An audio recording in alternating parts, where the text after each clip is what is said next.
Bum bum bum bum bum bum bum bum bum bum bum bum. The Peter Dislike Show. Bum bum bum bum bum bum bum.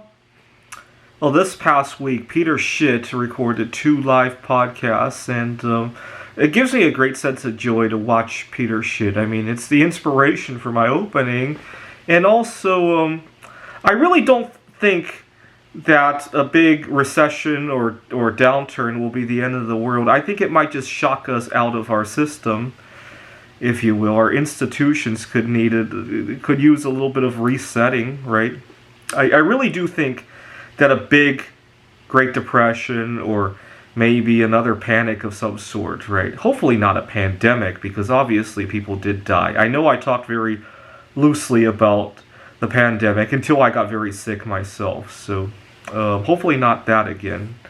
But a shockwave where your favorite food or drink might not be available at the store, you have to finally try something new, right? A shockwave where you can't go to a Taylor Swift concert, you got to enjoy something new, enjoy nature out there.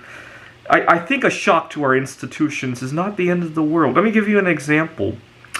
One of my biggest disappointments this year, 2023, was I was working at a tutoring center, and 1 week a bunch of my students were absent because they needed to go see Taylor Swift. She had performed in Prescott, Arizona.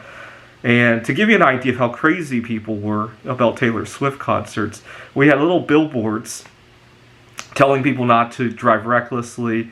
They're electronic billboards like, slow down, you don't want to wish you could go back to December, or something like involving Taylor Swift's music, right? Don't leave a blank space in your family's lives, drive safely, something like that. And that's how crazy everybody went for Taylor Swift. Okay, fast forward 6 months from then.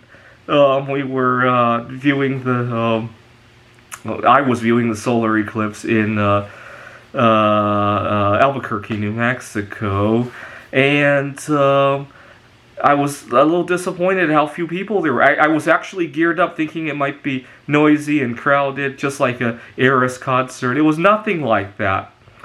And that's a shock to our institutions might change that around, right? Although I'll probably have a difficult time going to a solar eclipse if it's going to be crowded, right? Anyway, so that's why I'm not terribly afraid of recession. The other place I wish we had a shock to our institutions is in our eating habits. See, I wish we lived in a world where we could live and let live with our eating habits, right? So I go to a party and people think they laugh at me for eating the way I do, thinking that it helps control my autism. I avoid sugar, MSG, a lot of. I felt so much better ever since avoiding it. I've gone half my life without eating any sugar, and I actually like it this way. I had a lot of problems.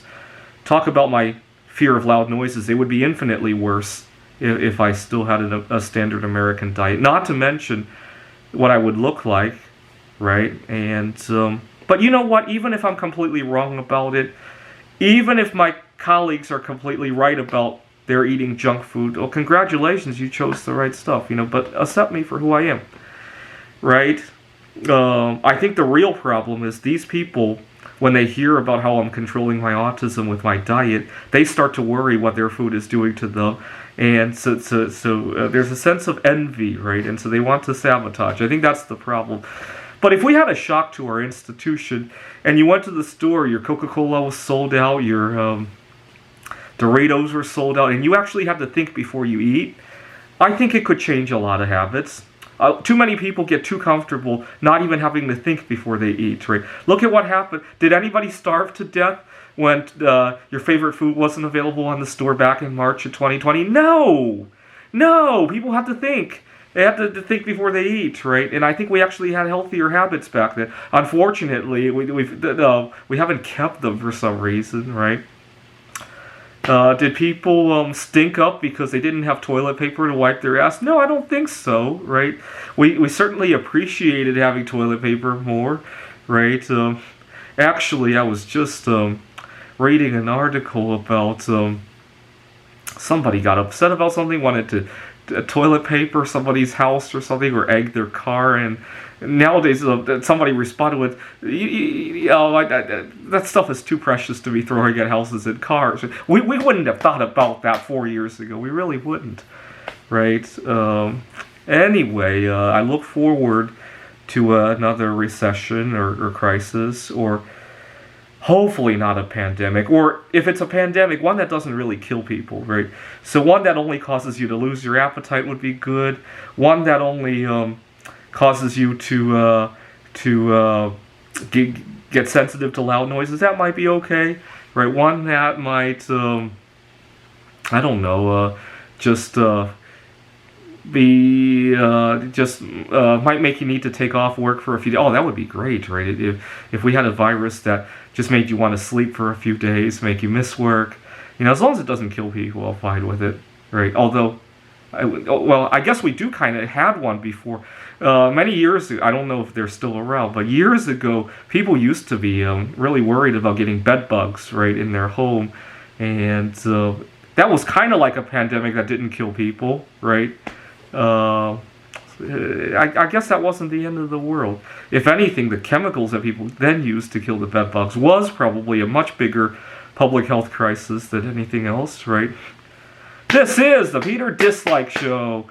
Bum bum bum bum bum bum bum bum bum bum bum bum. The Peter Dislike Show. Bum bum bum bum bum bum bum.